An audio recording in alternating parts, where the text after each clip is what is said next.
good morning. අද අපිට ඇවිල්ලා තියෙනවා Nissan Datsun කාර් එක කාබියුරේටර් එකක්. මේකට කාබියුරේටර් එක නම් තියලා තියෙන්නේ කාබියුරේටර් එක. ඒ වුණාට මේකේ ප්‍රෙෂර් පම්ප් එකක් දාලා තියෙනවා, ඉලෙක්ට්‍රික් පම්ප් එකක්. ඒ පම්ප් එක දාන්නට ඕවර්ෆ්ලෝ ලයින් එක හදලා නැහැ මෙයාලා. ඊට පස්සේ ෆ්ලෝටර් එකේ ලෙවල් එක වෙනස් වෙලා තියෙනවා. ඊට අමතරව මේකේ ටැංකිය දිරලා තියෙන්නේ. පෙට්‍රල් ෆිල්ටර් එකත් සවුත්තුයි පරණ එකක් තිබුණේ. කාබ් එක ඇතුළටත් ඇවිල්ලා තියෙනවා, ජරාව ටිකක් ඇවිල්ලා තියෙනවා. අපි දැන් ඒක සුද්ධ කරා. අපි ඊට පස්සේ ආයි ලෙවල් එක බැලන්ස් කරා. මේ තියෙන්නේ සාමාන්‍ය ෆිල්ටරේ තිබ්බ ජරාව.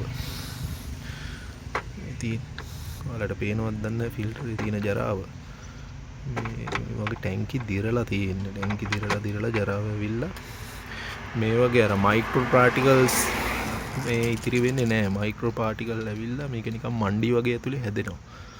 මේ කාබියුරේටර් එකේ ස්ලෝ හිටින් නැති ප්‍රශ්නයක් එහෙම තිබ්බා. ස්ලෝ ජෙට් එහෙම ඔක්කොම සුද්ධ කරා. අලුත් කාබ් එකක් තිබුවට වැඩක් නැහැ. ටැංකිය සුද්ධ කරලා ෆිල්ටර් එහෙම අලුතෙන් බලලා මේවට අනිවාර්යෙන් ප්‍රෙෂර් පම්ප් දානවා නම් ඉලෙක්ට්‍රික් පම්ප් ප්‍රෙෂර් එකට යා ඕෆ් වෙන්නේ නැහනේ. අනිවාර්යෙන් කාබ් එකේ පෙට්‍රල් ලෙවල් එක පිරුණාට පස්සේ ඕවර්ෆ්ලෝ ලයින් එක හදන්නම ඕනේ. නැත්නම් ඉතින් ෆ්ලෝටර් වල ලෙවල් වෙනස් වෙනවා. ඊට පස්සේ එමිෂන් ටෙස්ට් එකත් ෆේල් වෙනවා. අලුත් කාබ් එකක් තිබුවා කියලා තේරුමක් නැහැ. මේකේ අපි කාබ් එකේ පෙට්‍රල් ලෙවල් එක හදනකොට සාමාන්‍යයෙන් මේ තියෙන පවර් ජෙට් එක මේකට ස්ටෑන්ඩඩ් ජෙට් සයිස් ටික දාලා මේ පවර් ජෙට් එකේ තියෙන මේ ලෙවල් එකට, ඒ කියන්නේ ෆ්ලෝටර් එක එයා හෝල් එක ගලවලා ගත්තට පස්සේ මෙන්න මේ මට්ටමට පෙට්‍රල් තියෙන මේක ලෙවල් කරගත්තා නම් හරි. ඒ කියන්නේ මේ පවර් ජෙට් එකේ උඩට නෙමෙයි, මේ යටට හවුසින් එක හයි වෙන හරියට මේ හරියට පෙට්‍රල් පිරෙන්න හදාගත්තා නම් එතකොට ඒ ලෙවල් එක හරි. සාමාන්‍යයෙන් මේ පවර් ජෙට් එක වැඩ කරන්නේ වැකුම් ලයින් එකෙන්. මේ එයා හෝන් එකේ තියෙන මෙන්න මේ සිදුර. මේ සිදුර කෙලින්ම හයි වෙන්නේ මෙතෙන්ට. මෙතනින් හයි වෙලා මැනිෆෝල්ඩ් එකෙන් ඇදලා ගන්න සක්ෂන් එකට තමයි මෙයා වැඩ කරන්නේ. හයි ලෝඩ් වෙලාවට තමයි මෙයා ඔපරේට් වෙන්න තියෙන්නේ. මේ පවර් ජෙට් එක අනිවාර්යෙන් චෙක් කරන්න ඕන. මෙන්න මේ වගේ නෝමල් යන්න ඕන පහළට. හිර වෙන්න බෑ.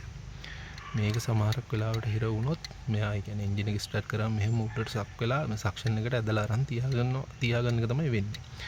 මෙයා සාමාන්‍යයෙන් හිර වුණොත් ඒන සක්ෂන් එක මදි මේ පිස්ටන් එක උඩට ඇදලා ගන්න. එහෙම වුණොත් පවර් ජෙට් එක නෝමල් තියෙන වෙලාවටත් ඕපන් වෙලා තියෙන්නේ. එහෙම වුණොත් එමිෂන් ටෙස්ට් එක ෆේල් වෙනවා. අනිවාර්යෙන් කාබ් එක ගලවද්දි මේක බලන්න ඕන. සමහර කට්ටිය කියනවා පෙට්‍රල් ලෙවල් එකත් හොඳයි, ස්ටෑන්ඩඩ් සයිස් දාලා තියෙන්නේ. ඒ වුණාට එමිෂන් ටෙස්ට් එක ෆේල් වෙනවා. සාමාන්‍ය ටෙස්ට් එක බැලුවම නම් හිතා ගන්න පුළුවන් පවර් ජෙට් එකේ අවුලද තියෙන්නේ කියලා. මේව එහෙම චෙක් කරන්න ඕනේ. දැන් මේකෙත් මේ ෆ්ලෝට් එකේ ආයි ලෙවල් එක හැදුවා. මේ ෆ්ලෝට් එකේ ලෙවල් එක පොඩ්ඩක් වෙනස් වෙලා තිබ්බේ. අර ප්‍රෙෂර් පම්ප් දැම්මට පස්සේ එයාගේ ප්‍රෙෂර් එක ගියේ නැති වුණොත් මේ තහඩුව නැවෙන්න බලනවා. මේ මෙතන මේ ෆ්ලෝට් එකේ තියෙන තහඩුව. එයා නැවුණොත් ඒ අදාළ ලෙවල් එකට ඕෆ් වෙන්නේ නැහැ. ඒක නිසා අනිවාර්යෙන් ලෙවල් එක හදලා හොඳ ෆිල්ටර් එකක් දාලා දැන් අපි මේකේ ටැංකිය සුද්ධ කරනවා. ස්ටෑන්ඩඩ් ජෙට් සයිස් ටික දාලා පෙට්‍රල් ලෙවල් එකත් හදලා අපි මේ වැඩේ ඉවර කරනවා. හරි. එහෙනම් ඊළඟ වීඩියෝ එකේ හම්බ වෙමු.